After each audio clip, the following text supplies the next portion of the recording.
We have been saying that there is a stigma on the person who is a victim of rape. All we are saying here today is that some lobbies and some sections and some people get very uncomfortable when they say, let's have the stigma on the accused. We want the person who is thinking of rape or has carried out the rape to have a stigma all his life. We also want him to be really convicted. Yes, Arnab, I'd like to yes, the rapist must be punished. Simple. Ramalingham, why do you get so upset? The offender cannot even claim human rights. Yeah, how can a rapist... If a rapist is inhuman in his conduct, if the rapist is inhuman in his conduct, where is the question of human rights for him? I'm saying here today... He is inhuman. In fact, in this case where you have Arnab, brutally assaulted this girl, I mean, where is the human right question comes for these people? Do you want to have pity on these people? Absolutely, I mean, what kind of country are we talking about? How will the women feel secure? This is the standard argument of these groups, which is like the American Civil Liberties Union, which says, oh my God, coerced administration of any drug, including the anti-androgen drugs for sex offenders, is cruel punishment for rapists. I mean, there's nothing cruel. What is cruel about it? I mean, what is the cruelty that the rapist Arnab, what we are talking about here, what the topic of the debate is, stricter laws, stricter punishment. Absolutely. Why are we not discussing that? Stricter laws would also Why are we not discussing stricter laws, stricter punishment? I am saying I want and I demand even stricter punishment. Or booked for perjury, and also Ms. Ramalingam, who produces Ms. Ramalingam, we'll have to ensure that we follow a system of law. We do not become anarchic in our ideas. No, we won't become anarchic. Ensure that we won't become anarchic. We are not talking about anarchy, madam. Madam, we are talking about the safety of women. Ms. Ramalingam, we are not talking about anarchy, we are talking about the safety of women. The man work towards getting stricter and stringent laws. Stringent laws are only not the panacea for everything. We have had the Dowry Prohibition Act. We have had but we need something. Right now we have nothing. Right now the man walking on the street who decides to tease a girl or to whistle at her or to touch her, he is not afraid of the law. I for the life of me. Let's not shirk away from our responsibilities. Ma'am, I'd like to... Miss, 1 second, please, Sudha Ramalingam. You see, I cannot understand. 1 minute. Kunal Kohli, 1 minute. Kunal Kohli, 1 minute. I'd just like Kunal Kohli, 1 minute. 1 minute. Kunal Kohli and Sudha Ramalingam. Who gives a false complaint against you? What will you do? Miss Ramalingam, please understand one thing, this please. This is not above everything. Miss Ramalingam. The law has got to be applied evenly. Miss Ramalingam, please understand. Yes. Anybody can somebody can accuse you or me of murder also. Murder also. So the please, please don't give that argument. I mean, please, 1 second. The question here is, the question is Meenakshi Lekhi. I want to go back to Meenakshi Lekhi. Kunal Kohli, 1 minute. 1 minute, Sudha Ramalingam. That's a basic fundamental. You see, Miss Ramalingam. Let's not simply sway things Miss Ramalingam. Just because you had one instance here or that. These are not very grave instances. We need real. It is not just one instance. This is exactly the reason. How many cases? We have so many cases of women walking on the streets and people harassing them. What about those cases? Those are not even reported. Appreciation of evidence. 1 second. Here's the challenge. The challenge is there an attempt to obfuscate the argument on tough laws by saying the police is bad, no, not at the prosecution is bad, really the state is bad, the state itself is bad, the apparatus is bad, the judicial system is bad. No, and hence, let us obfuscate the debate. Let us obfuscate the debate on tougher laws. Meenakshi Lekhi is responding to Sudha Ramalingam. Meenakshi Lekhi, one-on-one, please. Meenakshi Lekhi responding to Sudha Ramalingam. Most of the policemen, what do they do? Prosecution brings in stop with them. Sudha Ramalingam and Kavita are not used to listening to others' points of view. And you can see the violence in the Miss Ramalingam, please listen to others. That this is the kind of attitude. This is the kind Ms. Ramalingam, you are not even listening to the point we are trying to make, ma'am. Please understand that. Okay, 1 minute. Women's rights issues cannot be hijacked by the same lobby which speaks against death penalty on one point in time and takes over at the other point of view. And the same people, and this has been the problem, that women's rights movement The original movement has lost its color because it's been hijacked. And these are the people who sometimes double up as the human rights activists and then double up as the Miss Ramalingam, please listen. Miss Ramalingam, 1 minute. I'm going to cut the audio of that. 1 second, Miss Ramalingam. They indulge in Miss Ramalingam, 1 second. Meenakshi Lekhi, can we just keep quiet for a minute? They can't even listen to a different point of view. 1 second. And the different point of view is... 1 second. I want Meenakshi, 1 minute. Just stop. If they are talking here... 1 second. Kavita, we request you that let me please come in at this stage, right? Okay? Let me moderate this. Miss Ramalingam, I would request you, when your point was being made, everybody listened. So I request you most humbly, if you know, keeping in view the human rights of the viewers, that please listen to what others are also saying. And Kavita Krishnan, I'm completely capable of moderating this debate. Please let Meenakshi Lekhi complete and I'll come to you. Yes, please go ahead, Meenakshi Lekhi. You see, what my point is, if they claim that they know the victims, I can also claim I know not one but many victims with whom one has engaged over a period of time. And the lobbyists came only on the last day of the court order when the sentence was getting pronounced and tried to hijack even that agenda. Now, this is the kind of conduct, and every victim that I have spoken to in my life has asked for death penalty, even a rape victim. Now, here are cases where more than rape has happened. A severe bodily injury and a complete alteration of lifestyle. Absolutely. And these are what one calls life-altering events. Now, in cases where life-altering events happen to anybody, death penalty should be the rule. And chemical castration is out of question because it is a reversible process. And let me explain for the viewers, because I think most of the people don't even understand.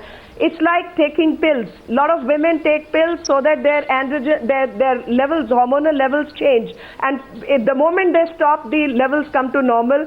Similarly, if you stop the injections, the levels come to normal. So you really don't achieve much. And this thing which is called as most sinister penalty under human rights violation and that nonsense, this is even countries like Norway, Sweden, the more so-called more liberal leftist countries, they apply. Scandinavian countries, this is the penalty. And according to me, even if we are looking at castration, the castration should be looked at in a different stream of cases. For pedophiles and such people, maybe castration. Yes, absolutely. But in cases where brutalization of the body has happened, death penalty should be the rule.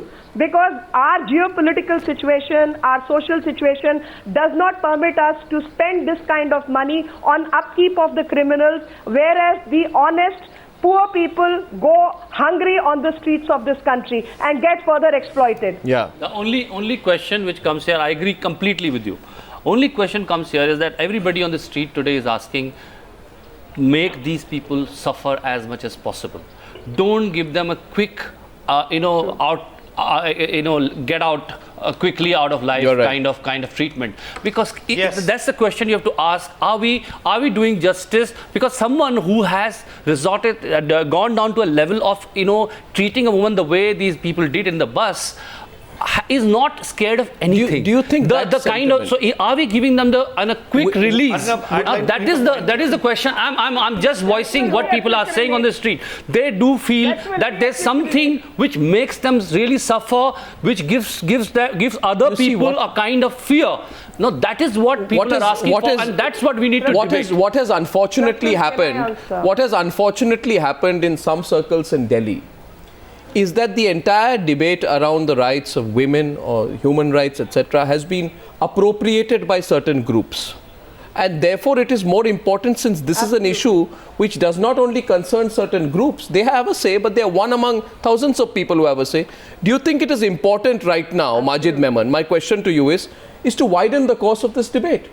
It should not be that some people who have a view on death penalty should be able to influence the view on how crimes against women should be handled. On the women rights. On women rights issues as well. Please come back to One sec. I want to go to Majid Memon on that. Majid Memon, is that going to be, is that necessary? Is that not just necessary but important to do immediately?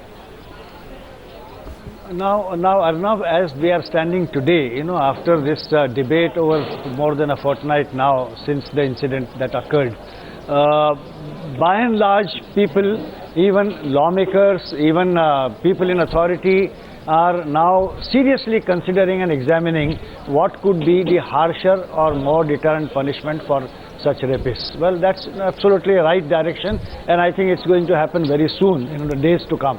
Now, number two is that, you see, apart from making the offenders fear law, more important for a civil society is to infuse confidence in the minds of women, young girls, to move freely in the society, as their constitutional rights permit them to do so.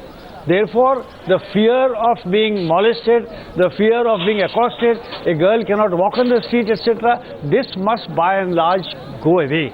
For this, the society has to act together along with the lawmakers to create an atmosphere that this fear does not prevail, and therefore the girls are free. Because as I said earlier, out of two, everyone is a woman. Well, because 50% of the population, how can we just leave them alone like this? I take a straw poll on the Newshour tonight. Deterrent punishment I'd also like to make is a important. point here. I just because of want of time, I'm wrapping up. I'm just putting one question to the viewer tonight at the very end. One more thing. One thing I want to say. See, this is very important that a common citizen of this country, must get a when voice. he wants to cooperate with the police and the governance to stop something, feels that he's not going to be in trouble. Today, we feel boss is lafade mein kaun pade. In that, I want to play a small clip. Can I in this context play a small news clip? I found it very interesting. This comes from Hathras. I'll just play a small soundbite. Hathras, it is not a case of a rape victim. It is a case of a 16-year-old girl who was burnt alive. In this particular case, a small clip, I think is very revealing here. A policeman is asked, will you file an FIR in this case? And the policeman is caught on candid camera saying, no question of FIR. They are infighting. And only when he hears, in this, please listen to this very clearly, only when that policeman hears that the victim has died, does his expression change. Just look at the change of expression. We'll start playing that video right now. It's a 20-second clip. Just watch how the policeman is reacting. First dismissive. No case will be filed. It's a common case. He's smiling and laughing about it. And then when he hears the victim has died, his expression changes, which means, and I really mean this with all sincerity, only when people die in our country, when the common man or common woman or common teenager, an aam aadmi dies in our country, can we expect any justice. Just look at this clip. I think it tells a story of what you were talking about. Look at this clip. होगी भी नहीं यार मेरे क्यों अभी और लेगा वो पैसा मुकदमा कोई तहरीर नहीं आई है ना मुकदमा लिखा जाएगा सही बात तो तुम्हें यार ये बता दूं ये पैसों के लिए पैसों का खेला है पूरा है अरे नहीं कोई तहरीर नहीं आई अब तक मर गई अभी अब देखो कराया जा रहा है अभी मरी है कराया जा रहा है उसका ठीक है Just look at that. I think that tells you the whole story. Yeah. मर गई and then he कहा रहे मर गई तो FIR file करेंगे. That's the story of our country. So I'm saying the seriousness of this crime needs to be established. The point here is what we are trying to make and what we as citizens want and what we as citizens are demanding, even what Mr. Memon was saying, that the woman walking on the street should feel safe. She will feel safe when the man who thinks of doing anything wrong to a woman knows that if he does anything, he will face very serious repercussions. No, Today the man knows that if he touches a woman or gropes a woman, he will just run away. A city planning, for example. No, we'll get into the bigger options, but there are many more things. And also, why are we not talking about, like somebody made a point here in the debate, I think it was Mr. Prasoon Joshi who made the point over here, and that point was very valid, that even the death sentence is actually not enough. They need to suffer as much as the victim has suffered. How much Nirbhaya has suffered, these men who have raped her need to suffer that much or more. What they have done to her, we cannot even talk about these things. Well, I think what they've done to her. And what is going to happen to them? Just hanging? Is that enough? No, it's not enough. Yeah, I understand your point. They need to suffer more. Kavita, these are voices which need to be heard. My question is to all our viewers. Meenakshi, I'm completely short of time. Saying that if you give death penalty for rape, then what is going to prevent the rapist from killing his victim every single time so that she cannot testify against him? One question is, you're going to encourage rapists to kill their victim because after all the sentence is going to be the same. And you will prevent the complaint. My problem is that crime against women is not taken seriously. Provides for that. My problem is that anything which does make this crime serious, today people are very casual A simple question is this. A simple question to all our viewers is this. Have existing laws worked? Ask yourself tonight, wherever you're watching the news, and tell us what you think. Have existing laws worked, or have existing laws completely failed? If laws fail, do you change the laws or not? And why can't you have a special session of Parliament right here, right now, to discuss the change of laws? Ladies and gentlemen, I thank you for participating in debate number 1